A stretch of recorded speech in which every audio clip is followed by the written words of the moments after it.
The CAP's statement on pre-hospital transfusions, a lab accreditation milestone in rural Illinois, and the CAP's Accreditation Checklist 2025. Coming up next.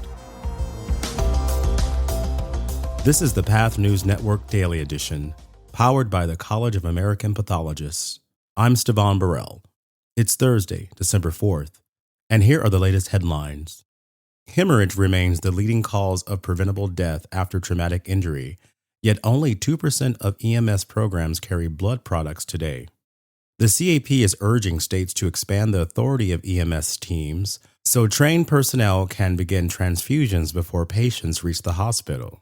CAP President Dr. Jim Jai says, quote, allowing ground and air ambulances to start blood transfusions when needed will save lives. The CAP's full position statement is now available, and we'll be speaking with Dr. Julie Lynn Cruz, a member of the CAP Transfusion, Apheresis, and Cellular Therapy Committee, soon for a better understanding of pre-hospital transfusion programs. And the CAP is gearing up for its final Focus on Compliance webinar of the year, CAP Accreditation Checklist 2025, What You Need to Know. The session runs on Wednesday, December 10th from noon to 1 p.m. Central and is complimentary for all CAP accredited laboratories. Presenters Dr. Amir Mahmood and Dr. Karen Rausch will walk participants through key changes to the 2025 accreditation program requirements, why those updates were made, and how labs can align their practices using CAP resources. Dr. Mahmood says, the checklist genuinely is a living document that evolves over time and responds to how the field evolves. He adds, so it's going to be another 2 years until we have another probably webinar about checklist updates.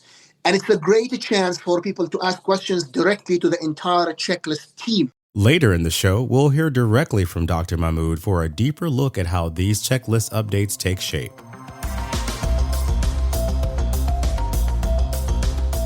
Pinckneyville Community Hospital's laboratory in tiny Pinckneyville, Illinois, has earned full CAP accreditation. CAP inspectors conducted an on-site inspection of the facility, located in a town of about 5,000 people. That's also the home of the Illinois Rural Heritage Museum. The team reviewed quality control processes, staff credentials, equipment, and safety programs to confirm the lab aligns with current best practices.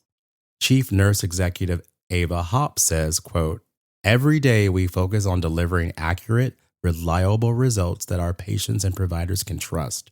And this recognition shows that commitment in action.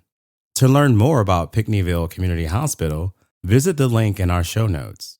And finally, as the CAP prepares to roll out the 2025 accreditation checklists, we're taking a closer look at how those updates are developed and what they mean for laboratories. Ahead of the upcoming Focus on Compliance webinar, CAP Accreditation Checklist 2025, What You Need to Know, we're joined by Dr. Amir Mahmood, chair of the CAP Checklist Committee. What can attendees expect from the Focus on Compliance webinar? So basically, the Focus on Compliance webinar, which is for the checklist updates, has been given multiple years prior. So it shouldn't be totally new in terms of the major headlines. What we are trying to convey when we give these webinars every year is to list basically the key changes for that year.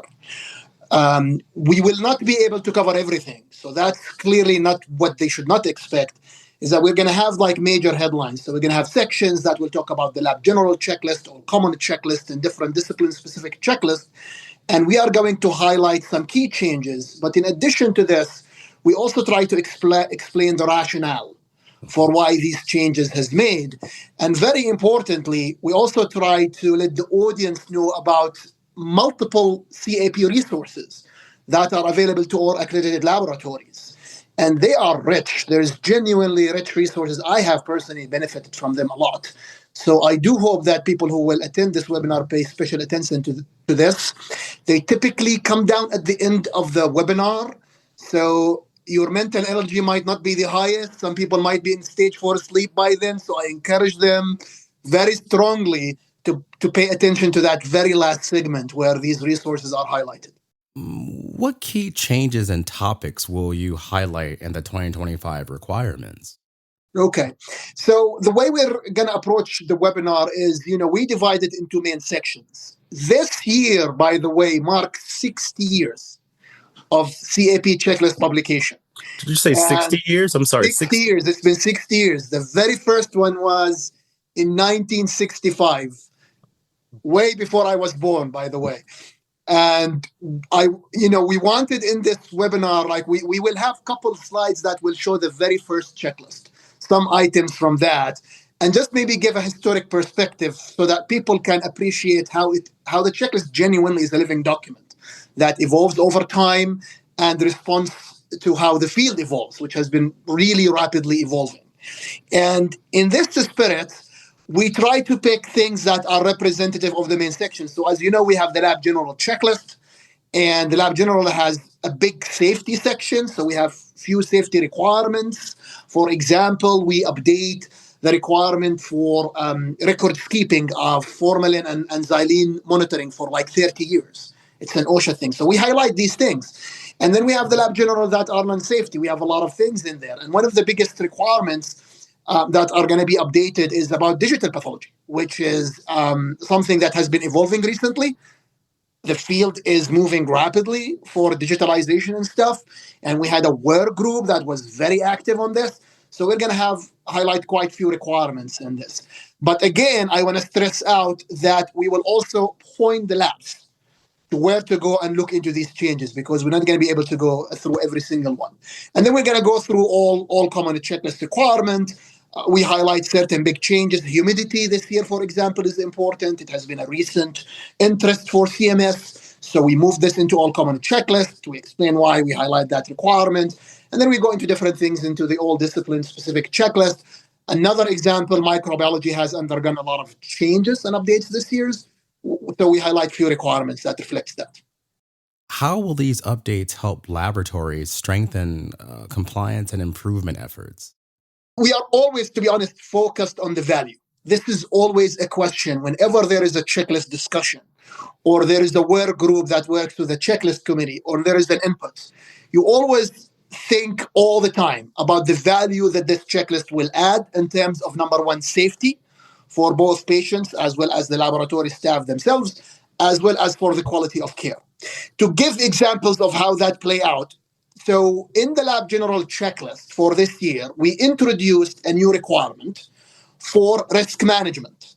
Now, risk management is not a foreign concept to laboratories. Laboratories know about risk management, but this is the first time where we have a formal requirement for it. And it really focuses the labs in their overall quality management plan to introduce this more formally and be proactive. That's the key here. So that proactivity on its own should improve the abilities of the laboratory to tackle things before they even occur.